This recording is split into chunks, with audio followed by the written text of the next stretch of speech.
ఏమండి, నిజమైన ప్రేమికుడికి అండి, మళ్ళా చెప్తున్నానే, నిజమైన ప్రేమకి అందం, రూపం, వయసు, స్వలాభాలు ఇవేవి కోరుకోదండి. స్వచ్ఛంగా ప్రేమించే ప్రేమ ఎప్పుడు ఒకేలా ప్రేమిస్తుంది. అబ్రహాం గారిది శారం అంటే ఇష్టం, ముసలైపోయినా ఇష్టమే, పిల్లలు కనకపోయినా ఇష్టమే, ఆవిడ తిరగబడుతున్నా కూడా ఇష్టమే. ఈ ప్రేమ ఎవరి ప్రేమ తెలుసండి? దేవుడి ప్రేమ. మన మంచోళ్ళం కాదు. దేవుడు మనల్ని ప్రేమిస్తాడా? ప్రేమిస్తాడు. మనం తిరగబడతాం దేవుడి మీద అప్పుడప్పుడు. దేవుడు మనల్ని ప్రేమిస్తాడా? ప్రేమిస్తాడు. మనం ఎన్ని పాపాలు చేసినా క్షమించుకుంటాడా? క్షమించుకుంటాడు. ఈ ప్రేమ మనుషులది కాదండి. ఎవరి ప్రేమ అంటే దేవుడి ప్రేమ. అబ్రహాములో ఏ ప్రేమ కనపడుతుంది ఇప్పుడు మనకంటే?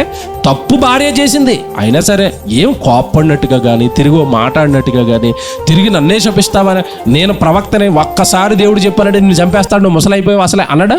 ఎంత మంచిడండి, ఎంత బ్యూటీ. ఆ లవ్ లో ఏమండి అందం చూడండి, ఆ ప్రేమలో కనబడుతున్న అందం చూడండి. భార్య భర్తలు అంటే ఎంత అండర్స్టాండింగ్ తో ఉండాలి. పొరపాటున భర్త ఒక మాట అన్నా సహించుకోవాలి, మా భర్తే కదండి, అప్పుడే అంటాడు. ఆ తర్వాత మళ్ళీ చిన్నపిల్లడు అయిపోతాడు, తర్వాత మళ్ళీ ప్రేమగా మాట్లాడతాడు. భార్య అర్థం చేసుకోవాలి.